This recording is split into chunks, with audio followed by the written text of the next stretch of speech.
Good morning, ladies and gentlemen. I'd like to welcome you all to Natal Computer College's second Cultural Day. Thank you all for attending, and without much further ado, we'll commence to the first item, which is by the Muslim Students Association. Thank you, Madam MC. Assalamu alaikum wa rahmatullahi wa barakatuh. Peace and greetings to all of you in the name of Allah. The Muslim Student Association extends a warm and cordial welcome to our guest speaker, Mr. Ahmed Deedat, the staff and students of Natal Computer College. Mr. Deedat will be discussing the topic, the Qur'an and the computer. After his talk, students will be given the opportunity to ask Mr. Deedat any questions. Please feel free to ask him any questions whatsoever. Mr. Deedat.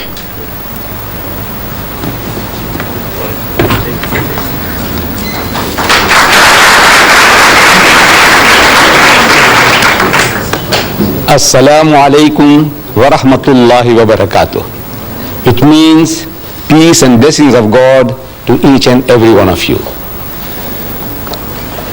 I feel privileged to come to speak to your computer college, and the subject that I have chosen is the Qur'an and the computer. Naturally, you are inquisitive, wanting to know that this book of Islam, the Holy Qur'an, which was revealed 1,400 years ago, did it have anything to say about the computer? Mr. Deedat, you ask, how do you fit in the Qur'an with the computer? I said, you see, for a long time I myself didn't see it. I have been reading the Qur'an in a translation form like this one, the Arabic text with the translation, and I have been reading verses, and they gave me some faint idea, but I didn't have a very clear picture until about 1975. How did it come about that I can see this relationship between the Quran and the computer? In 1975, I get a phone call from Zambia telling me that 8 tickets are waiting for me at the South African Airways. I must go and pick them up to visit Zambia on a lecture tour. So I rushed down to the center in Aliwal Street and Smith Street corner, South African Airways, and I go to the man at the reception and I tell him that I have had a phone call from Lusaka, Zambia, telling me that an air ticket is waiting for me. I have come to pick it up. And I know what I was expecting. I was expecting a booklet, coupons. You know what air tickets look like? Those coupons. So I was expecting such a thing like that. So I asked him that, look, I have come for it. So he tells me, he said, see one of these ladies. About a dozen of them were seated in a semicircular form with those terminals, visual terminals. So, see one of these ladies there. How can you see one of those ladies? To me, only one person out of the lot might have my tickets. I know what tickets look like. So I'm asking him, which one? So the way the guy flays his hands, and he tells me, like any one of them. I said, look, I'm speaking so nicely to the man. Why should he be so impolite? Is it because he's a white man and I'm an Indian? But I had no alternative. The way he directed me, I had to go. The first lady I saw was doing nothing. She was sitting at the terminal. I go up to her. I said, excuse me, madam, I have had a phone call from Lusaka and they tell me that there is an air ticket waiting for me. I have come to pick it up. She asked me, what's your name? So I tell her, my name is Ahmed Deedat. She says, spell it. So I started spelling it, A-H-M-E-D, Ahmed, D-E-E-D-A-T, Deedat. While I am spelling, she is typing on the keyboard before her. She said, yes. In other words, that means she's got it. Yes, so what now? So I said, you see, I want to go from Durban to Johannesburg in the evening, on a Tuesday evening. What have you got for me?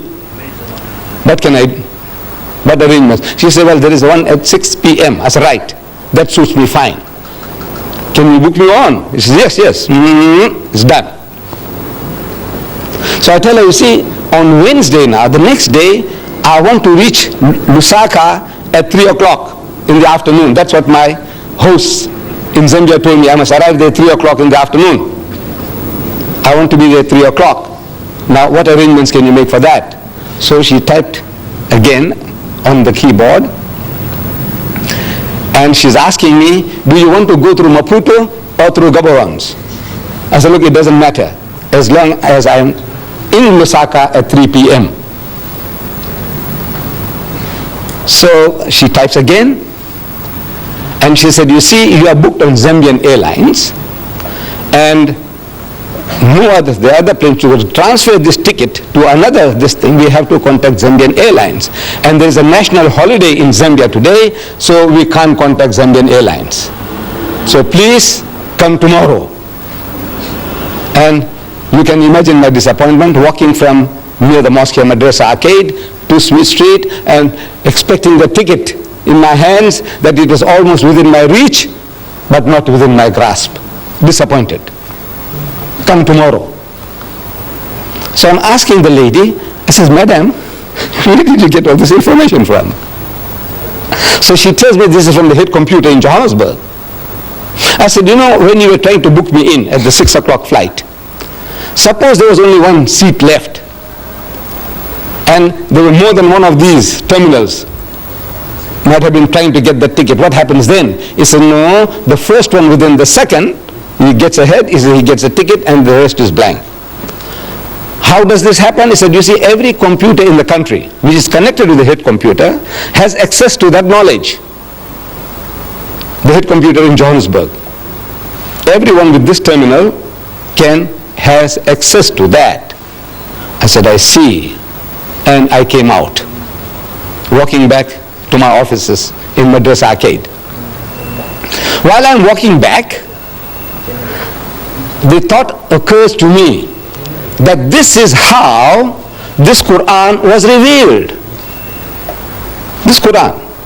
And verse from the Qur'an, from the 85th chapter, the last verses 21 and 23, the last verses, tells me, بَلْ هُوَ قُرْآنٌ مَجِيدٌ فِي لَوْحٍ مَحْفُوظٍ, that nay, this is inscribed in the glorious Qur'an from a tablet preserved.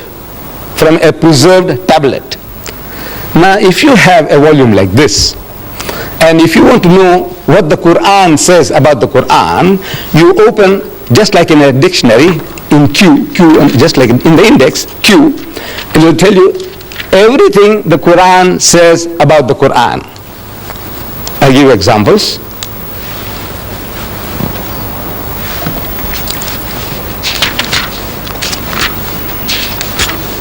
Qur'an,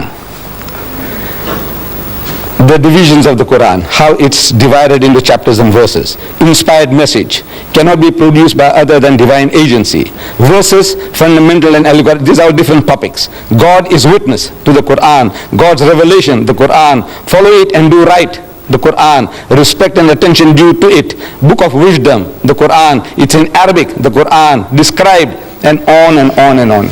What does the Qur'an say about the Qur'an? The last subject in this index on the on the Qur'an, it says the tablet preserved. The tablet, this, when you have it, you'll be able to see it with your own eyes. It says tablet preserved, chapter 85, verses 21, 22. I read it to you. So the picture comes to me, this is how it happened.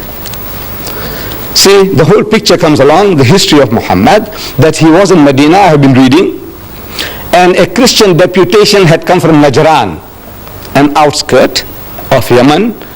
They had heard that another Arab now, he's claiming to be in communion with God, he's claiming to be a prophet. So these Christians, they said, let's go and see this another Arab, and we will question him, cross-examine him, want to know what does he know about religion. So they come to Medina, and they are housed in the mosque of the Prophet. They sleep in the mosque, they eat in the mosque, and they have a dialogue in the mosque for 3 days and 3 nights. It's going on. During the course of that discussion, the spokesman for the Christian is posing the question, among so many other things. He said, all right, now tell us, O Muhammad, what is your concept of God? And Muhammad, according to tradition, he doesn't just start answering. He, so to say, presses his spiritual buttons. There were no buttons to press. But I said, so to say, he presses his spiritual buttons, trying to commune with God. He said, oh my Lord, what shall I say? What shall I say? He could have made a case, like we do. At times when we are asked questions, we have no ready answers, so what do?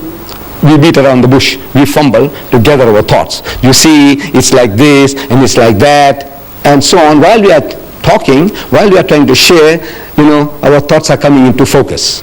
That's what we do. If I were to ask you, my children, what is 6 times 6? Immediate answer. I take it. 36. 6 6 36. I say, what is 12 times 12? You say 144. Because you have a ready answer.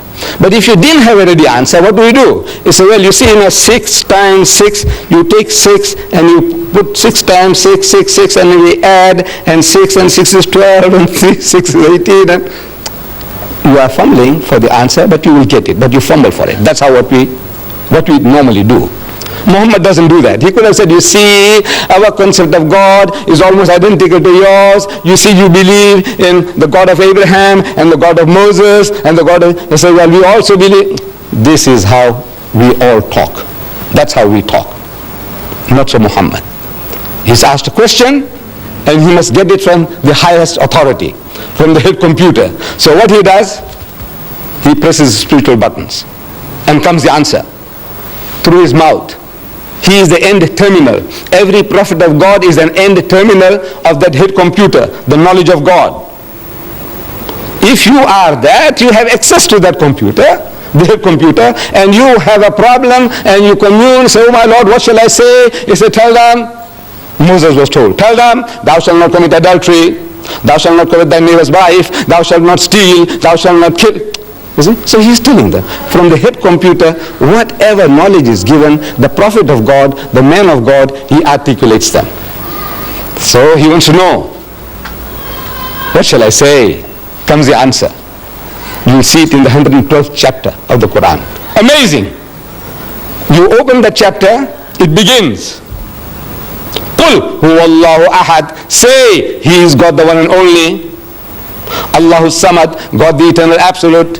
Lam yalid wa lam yulad. He does not beget and is not begotten. Wa lam yakul lahu kufuwan ahad. And there's nothing like unto him. Finish. Whole chapter is finished. 4 verses. And back to normal. He said, you see, this is our concept of God.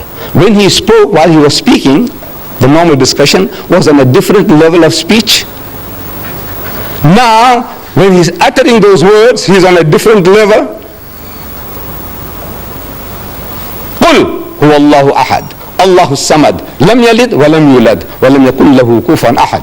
And back to normal. He said, you see, this is our... Where did he get it from? He's asking. Oh my Lord. Nobody heard him. Nobody heard him say that. But he's asking, what shall I say? Comes the answer. I want you to see it in this book. It starts, say, he is God the one and only. So why say? A chapter begins, say, he is God the one and only. Why say? Because asked, what shall I say? Comes the answer, say, he is God the one and only. Now, this is how every verse of the Qur'an was revealed to the Holy Prophet Muhammad according to his needs from the head computer. He is the end terminal. As I said and I repeat, every prophet of God, every true messenger of God is that end terminal. We are not. We haven't got that facility. to make a direct contact with the head computer. Now this preserved tablet, what is a tablet? To me, that screen is a tablet, a visual screen. Your blackboard is a tablet. Your whiteboard or your green board, on which you write, is a tablet. Your computer chip is a tablet. The tablet of stone on which Moses wrote the 10 Commandments is a tablet. Now this tablet that God is talking about is not made of metal or stone or the silicone chip. It is a spiritual tablet, a spiritual knowledge. It is not material. Now what do you want to know?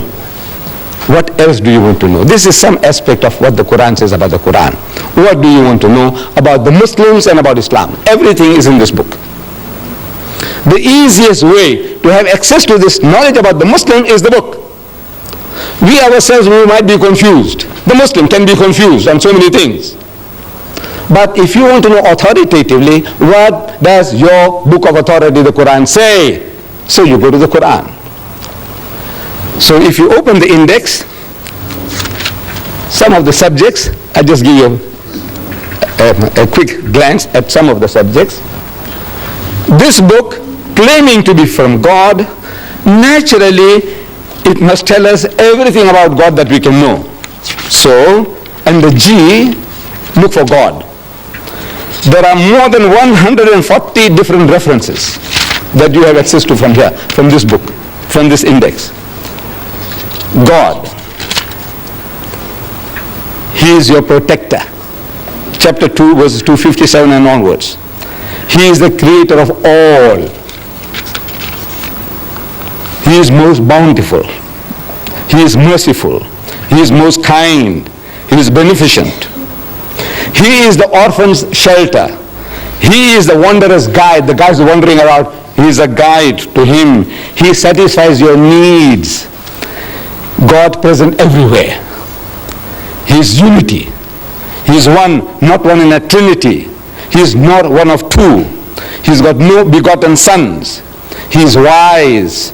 He is best disposer of affairs. He is most high great. He is irresistible. He is never unjust.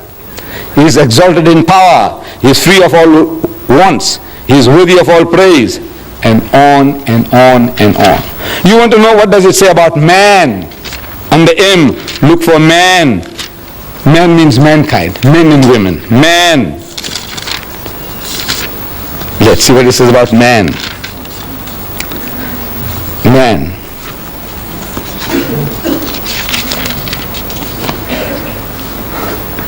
He is tested by God. He is being tested by God. In your behavior, what are you doing? How your mind is working? What you do? Things men covet. Things that men love most. And here, I might ask you, here, man as a male, I want you to tell me, if you can, what does he covet most? What does he love most? What does he want most? Huh? Money. Now don't be afraid, no harm done. We won't disqualify you in your exams. Yes, my child. Materialistic. Power. Huh? Huh? Who said that? Who said that? What did she say? Woman. Woman, yes, woman. Look, this is 1400 years ago. This man Muhammad is made to say, things men covet. I want you to look it up when you have this book. You will have this book. Each and every one of you will be entitled to this book free. I will give it to you all free. This encyclopedia. So no use me tantalizing before you. You know that golden carrot, and says, you see, it's there, it's there, it's there. And he says, where do you get it? I say, you see, you go to the Islamic Propagation Center and you buy one. Now I want to do business with you. No, I'm not here to do business. So the Qur'an says, زُيِّنَ لِلنَّاسِ حُبُّ الشَّهَوَاتِ مِنَ النِّسَاءِ. So fair in the sight of men is the love of things they covet. Number one, مِنَ النِّسَاءِ, of women. وَالْبَنِينَ, then your offspring, your children. وَالْقَنَاطِيرِ الْمُقَنْطَرَةِ مِنَ الذَّهَبِ وَالْفِضَّةِ, and hoarded heaps of gold and silver, and wealthy land, and horses branded for excellence. These are the good things of this world's life, says the Qur'an. But the nearness to God is the best of goals to strive for. Number one, the greatest distraction for man is woman.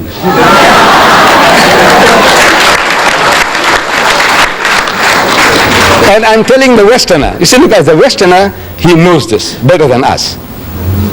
The Westerner, he knows this. See, he exploits this weakness of man to the limit. Lucien Motors in Smith Street, Durban, they advertise second-hand trucks. But on the trucks that they advertise, there's a woman in the bikini on top of the truck. G Knots, they were in Field Street before, they've gone to North Dean now. G Knots, they sell farm implements, but on the tractors that they advertise, there's a woman in the bikini on top of the tractor. I'm asking, what has a woman in the bikini got to do with a second-hand truck or with a tractor? Now you tell me. Except the man.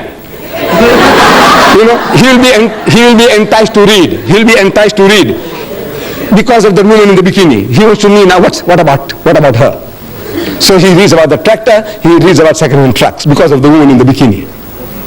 Then BMW has beaten the lot. It's a motor car, from my understanding, a little better than the Mercedes-Benz. I have had my Volkswagen Beetle 4 times over. You know, I had the first one, 120,000 miles I did, and then next one and next one. Now they don't produce them anymore, those Beetles, you know. Now I had to buy a Golf. First Golf finished, then I had to buy a second Golf, and I got my second or third one now. I'm still not in the market for a BMW. I don't know about you, Mr. Maharaj, Natal Computer College. So, but I see the advert in our daily news, our local paper. BMW motor car, advertised. A picture of the BMW motor car. In front of the motor car, there's a woman in the skimpiest of bikini, what you call the tanga, you know, the G-string.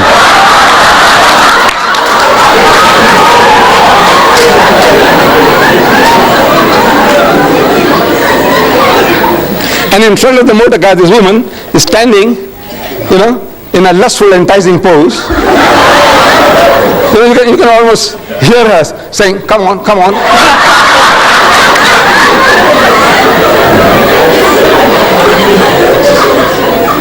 And it is written at the bottom, "Test drive her now." Who? The woman of the car. Who? Now you see what? I said I'm not in the market for it, but I had to read it. I had to read it. You blame me? I'm 73. Sorry, I've taken you off. Things men covet. You see it there. He's ungrateful. The ungrateful rich man. He is ever ungrateful. Leave out one to another. You know, we do some little favors for one another and we expect some kind of gratitude. Fidelity, faithfulness. One of our South African poets, he describes it very beautifully, the ingratitude of man. He says, fidelity, faithfulness, is said to be a human attribute which makes a modern gentleman distinguished from the brute. But that supreme fidelity, inborn in every hound, in every dog, which is the mark of man's best friend, in man is rarely found. This faithfulness, gratitude, the dog shows it. But mankind in general, the most ungrateful of people, one to another and to our Maker. If you are not grateful to our Creator, what is man to man? What? I give you this book, and I expect you to be, every time you say, "Mr. Deedat, thank you very much, for that book." I expect that from you? No, I don't expect it. I shouldn't expect, because if I expect that, I'll be disappointed in mankind. I won't do anybody any good at any time. So look, these are all ungrateful riches. Let them go to hell. I said, no, that's not my job to send people to hell. I said, no, I must do my best. I don't expect any reward from anybody at any time. He's ungrateful. He is given to hasty deeds. Everything he does in a hurry, and then he regrets afterwards. And on and on and on. What do you want to know? You want to know about Jesus, open J. Everything about Jesus. You want about Moses, everything about Moses. You want to know about marriage in Islam, under M. You know about divorce in Islam, under D. What do you want to know? Everything on your fingertips. Now this book is yours. There's no bluff. You see, the only thing you have to do is collect these cards. These cards will be given out to you at the end of the talk. Each and every one is entitled to have a card. Only one, please. This card, you take it to 124 Queen Street, opposite the mosque in Queen Street. There's our Islamic television there in the window. Next door there is our shop there, also Islamic Vision, 124, 126, the address is given here. You go and present this, that's all. You give this card and they give you a book, this encyclopedia of 2,000 pages. How much? How much? Free. The only thing you have to do is take this little amount of trouble to go and give the card to get your book. Give your card, get your book. Now, what you do, suppose you take this card and before you go out, somebody tells you, man, you will get caught with this book. This book is going to capture your mind. It's going to enslave your mind. And if you get terrified, what you do? Tear it and throw it away. There's one book gone. Just tear it and throw it away. But you owe it to yourself. You owe it to yourself. There are in the world today 1,000 million Muslims. Just from the point of view of knowing how their minds are working, just from that point alone, you want to know what does his book say about what and what and what. The guy, the Muslim fellow who comes to you, you make an appointment, and the guy turns up late. Now, we are I don't know, most especially we black people, Indians, Africans, Coloreds, we are all, Muslim or non-Muslim, we are all not punctual. Generally, we are a very unpunctual people. We don't value time. But now if the Muslim fellow lets you down, you see he has something to beat him with. And he can't fight back. You ask him, he says, you Muslim? He says, yes, I'm Muslim. He's very proud to say he's a Muslim, yes. And you're late? He said, well, he said, wait. You are going through a special training of punctuality. Once a year for 30 days, you are so punctual to the second, to the minute. In your fasting month, you fast? He said, yes. You fast? He said, yes. When you break your fast, when do you break your fast? Certain fixed time, right? He said, right. And you wait with the watch on your hands. Or in the mosque you wait for the muazzin to give the azans. Allah, immediately you break your fast. Right? Or in the old days, I used to live here as a young boy in Prince Edward Street, and we wait. You see, when the azan, the time for the breaking of the fast or the time for the evening prayer comes, they switch on the light of the minaret. And the children are waiting in all the street corners. They watch for the light. And they start shouting all over. We used to hear those days. It says, Batti Silgi, Roja Choro. It says, the light is on, break the fast. Light is on, break the fast. And everybody starts. Straight away, no wasting of a second. Right? For 30 days you did it. To the second. And you can't meet an appointment. You are the fittest guys in the world for appointments, for punctuality. That's what you are trained for. And you give it to him. You find a guy eating pork chops. You may say, you Muslim? He says, yeah. He says, I thought your book says you can't eat the pig. He said, no, this is ham. Said, look now, what you're talking about. That's a pig, man, piece of pig. Call it ham, call it bacon, call it Vienna sausages. It's pig. Tell him so. So, can you see now, if you just know, it puts you on a better wicket. And I want to put each and every one of you on a better wicket to put the guy right. My Muslim brothers and my children. Put them right. And you will get pleasure in it. Because, by God, because you are not creating offense. You say, look, this is your teaching, Mr. Deedat. This is your teaching. So, this is what I'm offering to you. This book it's a book of ornamental for you from the knowledge point of view, the psychology of man, about religion in general. You want to know about karma. Have you heard the word karma? Yes. There's a Hindu term, karma, the law of cause and effect. The law of cause and effect. That every action has a reaction. Beautiful. We believe in that. Everything you do, it has its repercussions. Karma. You want to know about karma? Open K. In this book. And you say about karma. You know about lingam. I don't know whether you know, but under L, you'll find lingam. There. In this book, believe me, in this Qur'an, what do you want to know? So you owe it to yourself that you take this little trouble of carrying this card and going along and redeeming it for this book, absolutely free of charge. Now, my dear children, Mr. Chairman and the lady here, I leave myself open to questions, any questions. You can ask any questions. Even criticism will be welcome. I assure you, my children. This old man can take it. I am yours. Yes.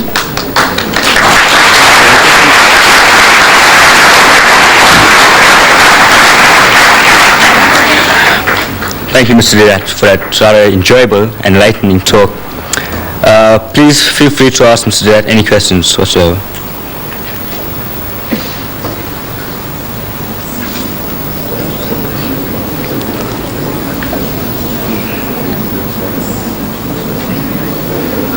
Yes, my child. What are Jews and Muslims enemies? If you come a little closer, please don't be shy. Please don't be shy, so that the camera can also catch your question. If you don't mind. No harm done. Okay, what are Jews and Muslims enemies? Are the Muslims and the Jews, are they not enemies? Why are they enemies? Yes, thank you for your question, ma'am. Now, we as Muslims and Jews, or Muslims and Christians, or Muslims and Hindus, we are not enemies to one another. But we are at war. The Jews and the Muslims are at war. What are they fighting about? They are fighting for a piece of land called Palestine. My brothers, the Arabs, they say Palestine belongs to them. My cousins, the Jews, they say Palestine belongs to them. It's a battle for the land. We have between brothers and brothers. Brother, they're all, among us especially. Father dies, and you find that this estate can't be settled. They must go to court. They must go to court. The dividing the shares, the inheritance. There's a war after war. Every Indian, I'm talking about the Muslims. You see, I don't know about the Hindus so much.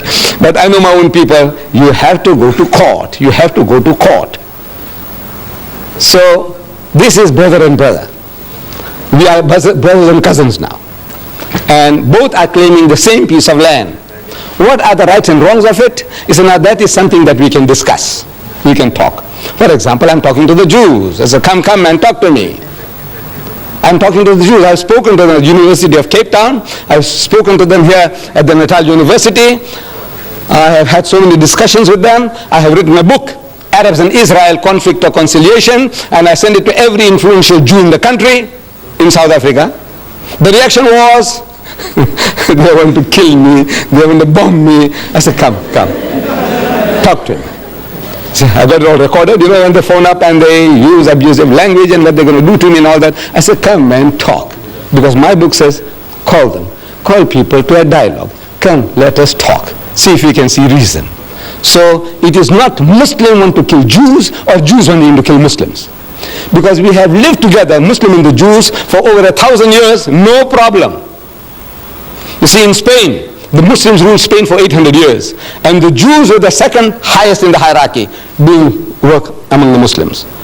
The greatest achievement of the Jews was by the Jews in Spain and the Muslim rule. And for 1,000 years, when the Christians were persecuting the Jews, and when they ran for shelter, protection, refuge, they went to Muslim lands. And every Muslim country accepted them with open arms. Say, ahlan wa sahlan. It's a family and plain, come and live among us. We are the children of the same father, Abraham. Abraham had 2 sons, Ishmael and Isaac. You are the children of Isaac. You are the children of Ishmael. As such, we are brothers. Come, live together. And they lived for 1,000 years, not a single riot against the Jews, nothing. The only time the problem started was with Palestine. When the Jews, they went to seek shelter there, and they went and they filled up, and then they said, now we will take over. For the first time, the Muslim wakes up to the reality. He says, now everything, this guy is going to take it over. Inch by inch, the guy's got in. Now he's got the backing of the Western nations, and he's technologically is more advanced than the poor Palestinians. illiterate, ignorant people, and he says, now these are easy meat for them. So now they wake up, he says, no man, this is not right. So this conflict from 1918 onwards, prior to that, no problems between the Muslims and the Jews. Any other question? Yes, my son. What's your opinion of the satanic person? Well, as the word says, satanic. The guy is satanic. The guy who wrote the satanic verses is satanic. You see, the trouble is that bulk of the people, nobody has really read the book. In the Royal Albert Hall, I went and spoke about that book of Rushdie. 6,000 people. And I made the chairman to read the introduction. There's a poetic introduction, a quotation by Daniel Defoe, some literary man, his quotation about the devil. So I made the chairman to read it from the satanic verses. And the chairman read it and is asking 6,000 people, anybody at any time has read this? Or you have seen it anywhere, or you read anywhere? Out of 6,000 people, one guy put up his hand. Where? In the satanic verses. Then I'm asking the people, the audience. I said, you see, Rushdie has something special to tell about you Londoners. I said, on the very first page, he calls you all bastards. You Londoners are all bastards. Do you know that? No. I said, Londoners, I said, whether you are an English Londoner, or a Pakistani Londoner, or a Sikh Londoner, or a Hindu Londoner, you are a Londoner, you are a bastard. Shocked. I said, look, what have you been reading? You say this book is very good. I said, come on, talk to me. Then, of course, it was more than an hour's talk. I'm giving him what he says about Rama, what he says about Sita. Did you read it? He says, no. I said, you will want to kill him, you. What is about you white people? The whole white race. It says white women, no mine, fat, Jewish or non-differential. White women, I can't say. There are other words. What they are good for. I can't. But I said, now you talk to me. You want to know? I said, you white man, you know what he says about your mother, your wife, your sister, your daughter. You Jew, you know what he says about your mother, your wife, your sister. I want to know what are your reactions. Then this is what he says about Rama and Sita. This is what he says about all of your whole white race. And on and on and on. The filthiest, dirtiest book in my life I ever came across was the satanic verses. Really satanic. Keep away from it. From the price point of view, at one time it was costing 15 pounds. There's 75 rands. You want to waste 75 rands on that? It's about 540 pages. 75 rands. Here I'm giving you, my son, 2,000 pages free of charge.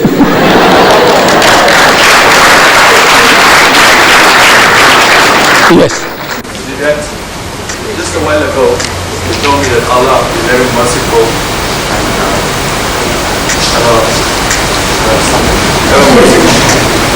Now, I know someone rushed you or tell me wrong, but anyway, we're living in the modern times now, and we have freedom of speech, freedom of writing. But that's besides the point. If Allah is merciful, who are we as people to report judgment on Rushdie?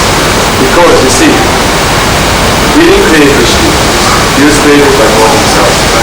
And who are we to formulate opinions and impose death sentences upon him when we have God himself to decide? Now, if Allah is merciful, why can't we be merciful? Beautiful. Beautiful. I'm an atheist student, right? And my scriptures teach you to be obedient, merciful, and sympathetic to whoever you meet. Now, we must sympathize with Rushdie. We understand he has a problem, but we're not in a position to impose death sentences upon him as the late Ayatollah Khomeini did. Now, I appeal to the Muslim people and Muslims in general to forgive Rushdie and give him a break and allow him to apologize and take back his case.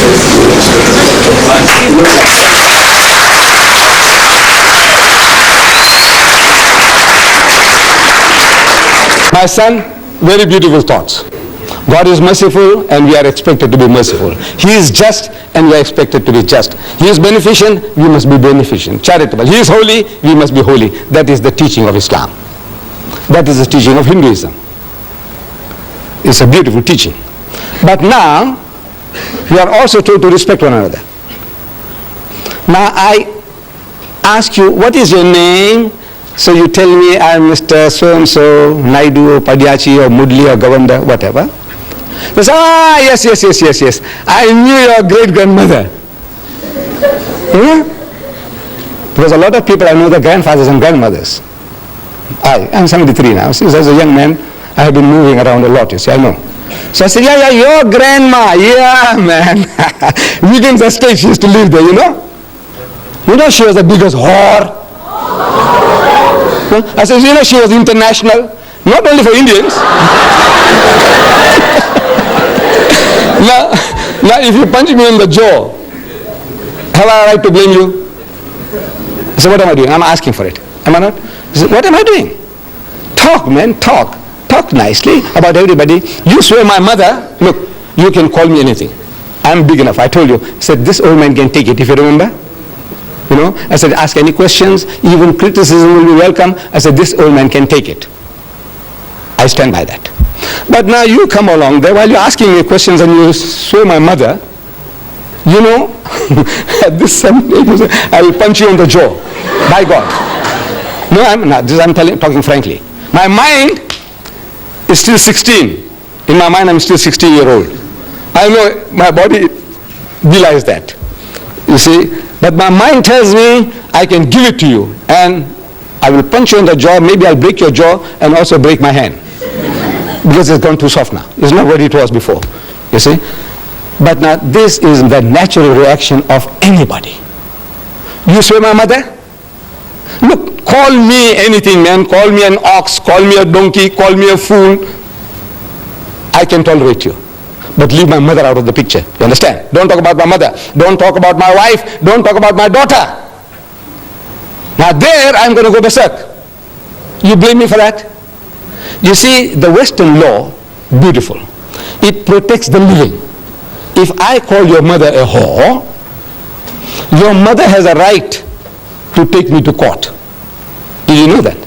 She has a right to take me to court for besmirching her fair name. I call her a whore. I must go and prove it. In the house of Islam, as a Muslim, in a Muslim country, if I call your mother a whore, I must produce 4 witnesses to prove it. That I saw her actually committing adultery.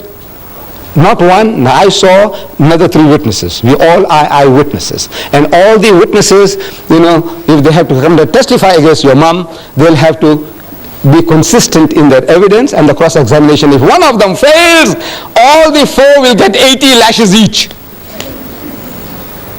You besmirch the fair name of a lady? Now, that is Islamic law, Western law, law of defamation. You say something about a living person, that person has a right to take you to court. That you know. But you see, Western law doesn't protect the dead.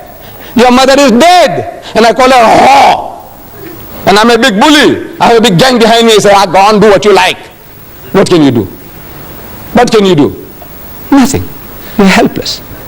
Because the law doesn't protect this. And look, then now we must bring your mother out of the grave to come and say, look, I was not a whore, which we can't do. So the stigma sticks. So that guy, I have no right to forgive. If somebody saw your mother, or I saw your mother, these people have no right to forgive me. Your mother has a right. If she's living, she has a right to forgive me. You forgive me, your brothers and sisters forgive me, your father forgives me, your mother but if your mother is dead, if she's dead, I get away with it. So this is the law why the man says, now you say something about my mother which is blasphemous, and the law of blasphemy in the house of Islam is death. Yes, anybody else? Yes, my son. Just one second. Let's give the young man a chance first. We'll come back to you. Yes, my son. What, do you believe in Satan? Yes, that there is a power, satanic powers. I do believe. Yeah. How come with these Satanists, how come they only oppose the Christian religion and not the Islamic religion? Maybe they have nothing to chew on. You see, the satanic people, what do you say? There's a cult. Is that what they are attacking the Christians, you say? Right, because they come from Christian background. Sit down, my son. You see, they come from a Christian origin. All the Satanists, they were not Hindus. before they became Satanists. They were not Muslims before they became Satanists. What were they? The background, Christianity. So in other words, they come from that background, they know more about their background, so they attack that background. I think that is the answer. Why would they want to attack the Christians and not the Hindus, not the Buddhists, not the Muslims? Why? I said, no, they have no knowledge about Buddhism, Hinduism, Islam. They have no knowledge, but they have knowledge about Christianity, so they can play on that. I think that is the reason. Yes, my son, you had something. Why do the Muslims wear a hood? Why do they wear a topi or whatever you want to call it? This is, from the religious point of view, in our relationships with God, it's not a necessity. This is not a necessity. But in society, we need an identity. Suppose I meet you in the street, I might think that maybe he's a Tamilian, and if I knew how to say good morning to you in Tamil, I would have said it. Otherwise, now I'm at a loss. That the other guy, like me, who looks like me, the Banya, they are my cousins. See, we are the same race. Banyas and me, I am a Gujarati Muslim. The Banyas are Gujarati Hindus. In our complexions, we are the same. The Banya Hindu and the Banya Muslim is the same. We also have the same surnames, if you know. Muslim Patel, Banya Patel. Muslim Desai, Banya Desai. Muslim Bhula, Banya Bhula. I'm sure you have come across. Right. So what is all this? No, actually we are one people. Now when I see the man in Grey Street, I'm telling you, frankly, I pass the people in Grey Street and a lot of people, they smile at me. Now I don't know whether the guy is a Banya Hindu or a Banya Muslim. I don't know. So I also smile. Because I can't make out. Because I keep on seeing them, the face becomes familiar, as if I know the guy. But now what shall I say? Shall I say Namaste? Shall I say Ram Ram? Shall I say Assalamu Alaikum? I said, what shall I say? So because I'm not sure, I also give a big smile. Now in the West, my people now, because of this problem, they start saying hi, you're 100% okay, hi, you can't say salam babu, salam bhaiya, or you can't say, you say hi, becomes universal. So we wouldn't like to lose our culture and tradition. I like to wish you, my son, whether you are an African Muslim, I say assalamu alaikum. If I see you are an Indian, I say assalamu alaikum. Anybody, I go to China, I see somebody, I say assalamu alaikum. And that's an open door for us. So as soon as I say assalamu alaikum, I go to a strange place, Hong Kong. I've been there, Hong Kong, Singapore. And you see anybody say assalamu alaikum, I says, I come from South Africa. I would, where is the mosque? I say, come, I will take you. Otherwise, I'm asking, excuse me, where's the mosque? So what's that? I don't know, I'm like a fish. If I recognize somebody, immediately say assalamu alaikum, and his heart and home are open for me. It's like an open sesame, this headgear. So I said, now, for the purpose of recognition that I may wish people, I want my children and my people to have an identity. That, we can wish you assalamu alaikum, it's wa alaikum salam, and immediately it's a bond is created, immediately. I give an example in the tubes in London. I've been sitting so many times. A man across from me, sitting face to face in the train, in the tubes. And you dare not open your mouth. You don't know how to start. Because says, excuse me, where you come? Look, among us, it's so easy. By God, it's so easy. If I say, assalamu alaikum, wa alaikum, so where you come from? So he tells me, I come from certain such. He says, I come from South Africa. So where? Where from South Africa? He says, Durban. I said, what do you mean Durban? I come from Durban and I haven't seen you. He said, no, I live here in Springfield like this, like that. Immediate bond. Where you come from? I said, Pakistan. I said, I was also in Pakistan for 3 years. I was in, bond, immediate bond. But now, the other guy, because they're not used to that, as soon as I ask, they say, where you come from? He said, well, that's your business. Is that your business? The other guy, I can ask him immediately, our culture. He said, are you married? This young fellow here. He said, no. I said, well, what's wrong with you? Huh? Come on, I'll show you, there's Mr. Deedat's daughter. No, this is our culture. Are you married? Yes. And the children? Look, this is to us like we are all open book to everybody. We want to know, we want you to know everything about me, and I want to know everything about you. And this does it when I know that this is our cultural background. I can talk to you more freely. Otherwise, I'm afraid. If as soon as I ask you some question, you say, what are you from the inspectorate? Receiver of revenue? What is it? Yes. Yes, a lady, yes. Why don't females go to mosque? Yes. Why don't females to the mosque? Yes. You see, the mosque, the obligation to pray in the house of Islam is on everybody, male and female. We are all obligated. Fasting, same. Pilgrimage, everything that the man does, the woman does. Everything, same. But there is what is called a segregation of the sexes in the house of Islam. Like among the Africans, it's a shamipa, respect for womanhood. See, the man comes along into the kraal, the men go with the men, and the women go with the women. Now, in our culture, it's the same. There is what is called a segregation of the sexes. Men and women are not allowed to freely intermingle. So in the absence of a separate facility in the mosque, where they can come into the mosque without intermingling with men, they pray at home. But now in the mosques in South Africa, provisions are being made.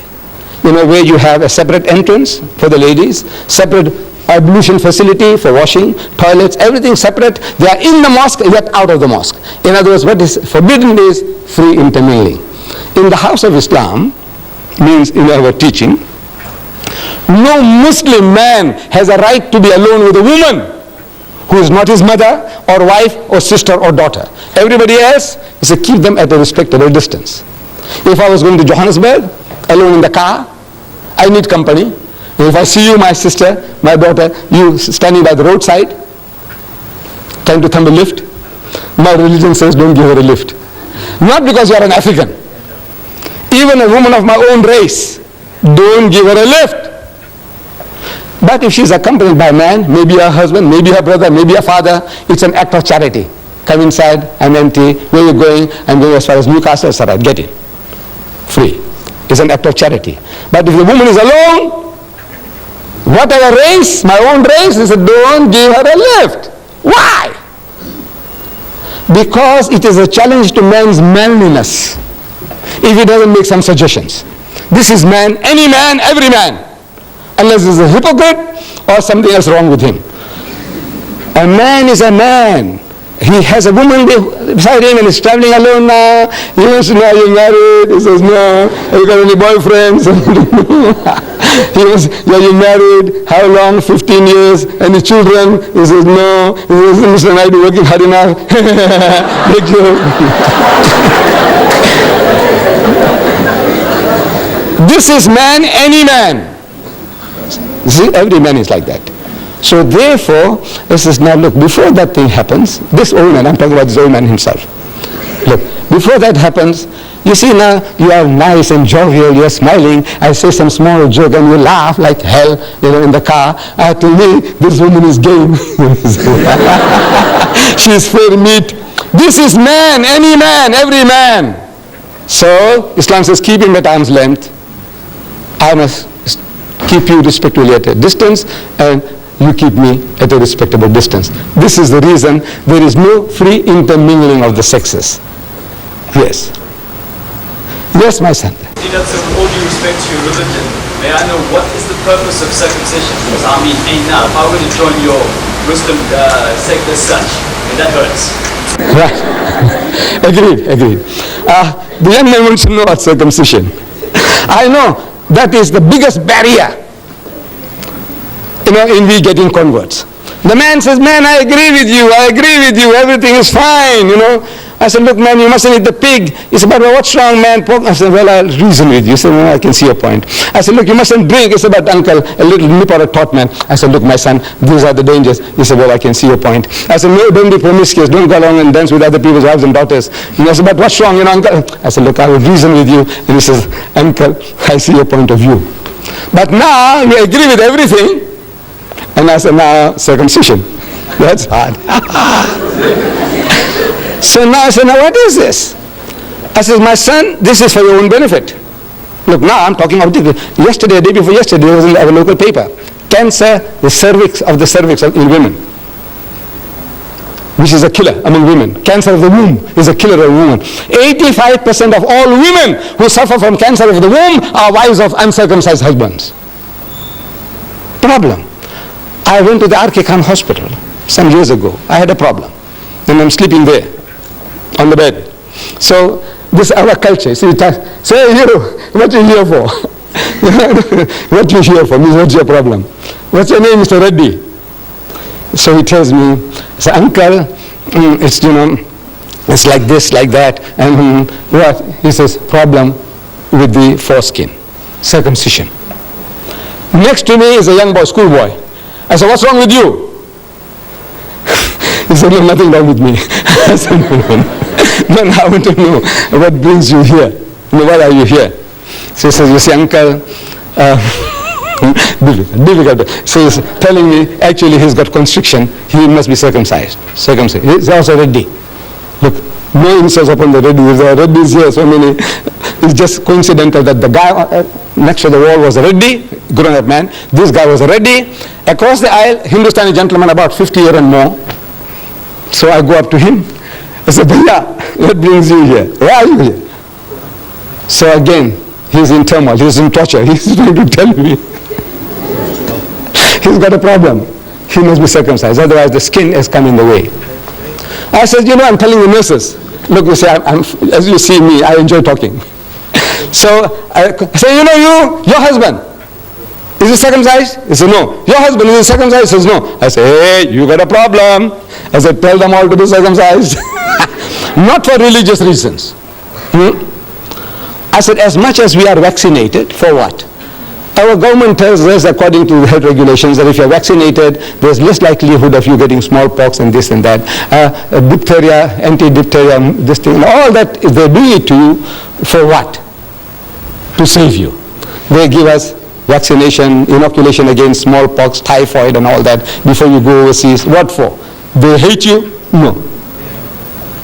But for your benefit. So now this circumcision, I said, if I came into power in this country, I will pass a law, circumcise every male child in the country, Indian, African, colored, white.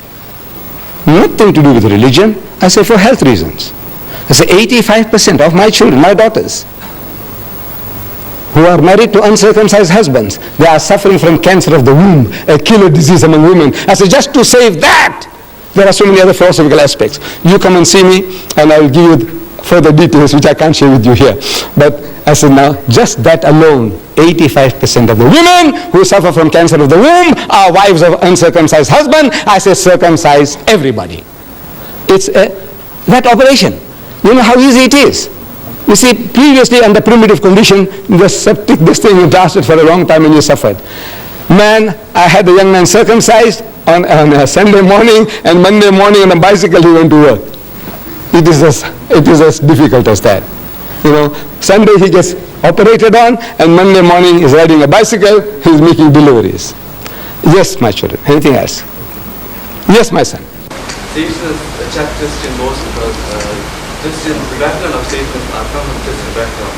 But wouldn't you state, looking at the Bible, that the reason why Christians are attacked is because of the conflict between God and Satan and the ultimate prophecy of the ultimate defeat of Satan by God, which is shown in the Bible. I didn't hear the detail of your question, but I think it's again about God and Satan. I think if you come a little closer, please. I'm sorry. I can't hear too well from that distance. Yes. That when Mary asked you about Satan and Satan and Christian, right? you stated that Satanism. Satanism and Christians. You told me that Christians are attacked mostly by Satan. You said that Christians, that Satan is, the background is from Christians.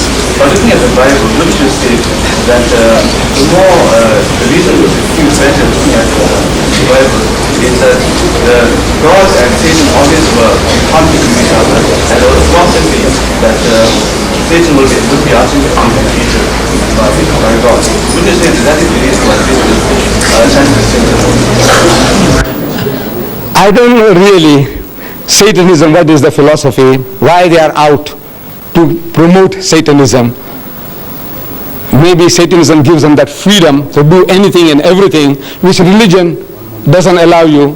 Hinduism won't allow you this thing, that thing, that thing, you won't allow you. It tells you, no, thou shalt not commit adultery. Hinduism says that, Islam says that, Judaism says that, thou shalt not kill. We have certain common denominators. But now, as soon as the person starts straight-jacketing you, as a Hindu, as a Muslim, you want to be free to do what you like. You want to behave like an animal. You want to behave like a pig. People want to behave like pigs. So now the best thing is to disown. So it's to disown religion altogether. And they said, now this is a new cult, they call it Satanism. But now the battle is with us. Every individual, we believe that we have all got this propensity for evil. We have two qualities in us, towards godliness and towards earthliness, devilishness. So the battle is on in all of us, everyone. The Holy Prophet Muhammad, he described this situation beautifully to his companions. While they are around him, he's telling them that shaitan, that's Satan or devil, shaitan courses through the body of man like the blood. He's passing through you. He's each and every fiber of you. He permeates you. Everybody. Shaitan, man means mankind. Shaitan courses through the body of man like the blood. It's imperceptible. It's there. Your blood is moving and going and doing the job without you feeling that the heart is pumping and now supplying blood to the brain to allow me to think. Without that I can't think. But all this is all automatic. Similarly, this evil propensity also in man is permeating him like the blood. Everybody. Muhammad says yes, everybody. He said, what about you? See, they have the right to ask questions. You too. He says, me too. But mine is under control. Only difference is that the temptations are there, everybody, unless there's something wrong with you. You remember I described before? Something wrong with you. You are impotent or you are lunatic. Those are different matters. But otherwise, everyone, we have these propensities and the battle is on. And we are to overcome those evil propensities. You say, the devil, the devil. You go and steal and you blame the devil. You go and rape and murder and you blame the devil. I want to know whether the devil came to you with horns, with a tail, with a barbed hook, with a ready complexion, and he told you to go and rape that woman. Did he? No. What is this devil you're talking about? It's you yourself. You are that devil. You are that Satan. But now very easy to pass the buck, blame some other guy. He told me to do this. And who told you? Did you see him? Did he whisper in your ears? What did he say? Did he speak to you in English or Zulu? That's Satan you're talking about. What did he tell you? In Tamil? What did he tell you? So this is like a good thing, passing the buck.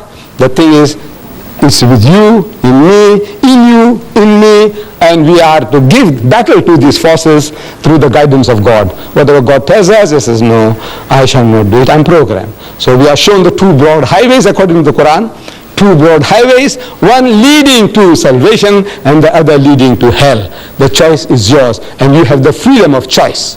That will, freedom of will is given to you. You make your choice and you make your decision, and therefore you are accountable. You will have to pay for it. You might get away here, but not in the hereafter. Yes. You want me to continue? Yes. So if you have any more questions, I'm here.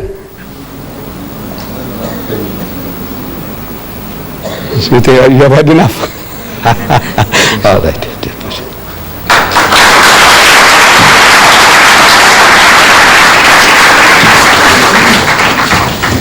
Thank you for your questions. That brings us to the end of our presentation. And once again, to our guest speaker, Mr. Ahmed Deedat, thank you very much.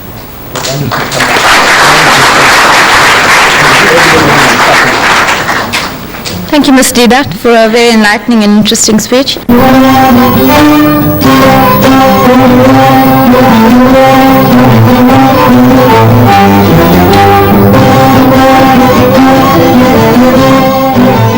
Just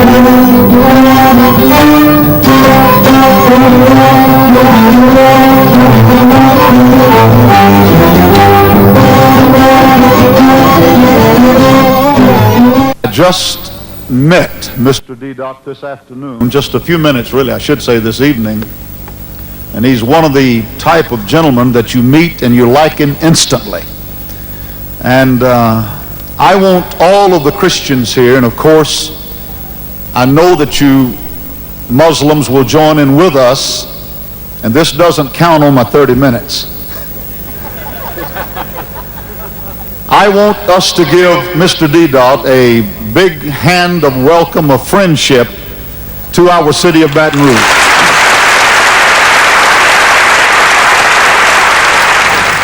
Tonight, I take great pleasure in presenting my friend, whom I'm meeting personally for the first time, Mr. Deedat, with a present.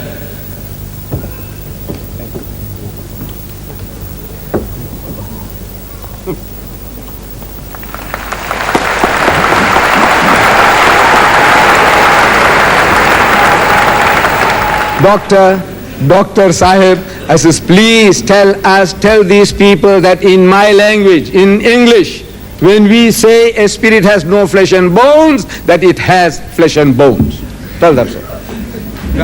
You're ready for this. Oh, yeah.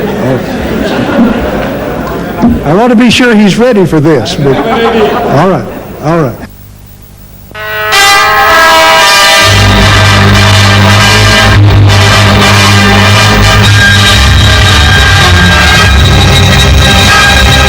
I would like to see Mr. de Klerk gather them together, black and white, Bishop Tutu, everyone, come together and repent for lying on God. Now, I would ask you, as a Christian, one who proclaims and professes to have met Jesus, how are you and your people going to develop 2 million jobs for the country? All right. How are you going to stop making the Pope white, Mary white, Jesus white, Moses white when they were not white? When and where are you going to develop a mass education program and not tell the people to wait till they get to heaven? When are you going to tell the man with 47 cars to sell those cars and give that money back to the poor people so that they might have a decent life? When are you going to repent on behalf of the Christians for enslaving the people, the descendants of whom are in this building tonight? When are you going to repent for causing the slaves to be prostitutes? When are you going to repent and ask forgiveness? When are you going to ask the white people to give back at least half of the 87% of the land that they stole in view of the fact that the Bible said, thou shalt not steal? When are you going to persuade your Christian white brothers to not control 95% of every asset in this country? And finally, when are you going to persuade the white people to give to the Tswana tribe all the Kimberly property that was the birthplace of all of the diamonds, and give them an accounting for all the money due to them? When?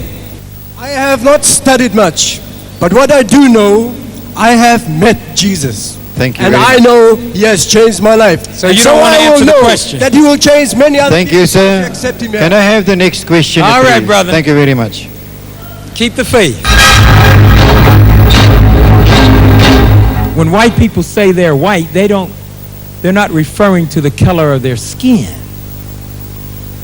If Margaret Thatcher gets a suntan, I don't know what it would look like, but let's just assume that Margaret Thatcher got a suntan. You wouldn't call her a colored woman, would you? You would still call her a white woman, even though her skin may be brown. What do you mean when you say white? You mean that she is from Europe. So whether she's Italian, white, Sweden, white, England, white, France, white. White means coming from Europe. Black means coming from Africa. So whether we're fair skin, brown skin, dark skin, East Coast, West Coast, North, South, if we're from the black continent and we've been here 300 years, we are black people from the black continent. all over the world, 1 billion people uniting through Ramadan. That's why I'm hopeful and optimistic that by the year 2050, when 1 out of every 2 persons would have been born a Muslim, we would have the first real meaningful opportunity for a permanent world peace. Assalamu alaikum. This country could explode. Who will be the first targets? The businessmen, the lawyers, those who didn't want the masses in their office. They will come without your permission. So if Hitler killed 6 million Jews who were European Jews, and Hitler was a European, give the Jews part of Germany, not of Palestine. Sure, he worked, so do I. Raising the kids is not easy. Cooking and washing and taking them to school, this is not easy. He doesn't seem to understand I work too. What I'm trying to find out, and you may know better than I do, tell me specifically, if I got this, everyone in this room, and we went out to the homeland and we started teaching people how to read who did not know how to read, what would the government do? What I'm saying to you in closing is that there is a great opportunity to really be a new South Africa and a new African. Forget the begging. There will be no gifts. I don't care what the World Bank tells you, the International Monetary Fund tells you. It's crumbs.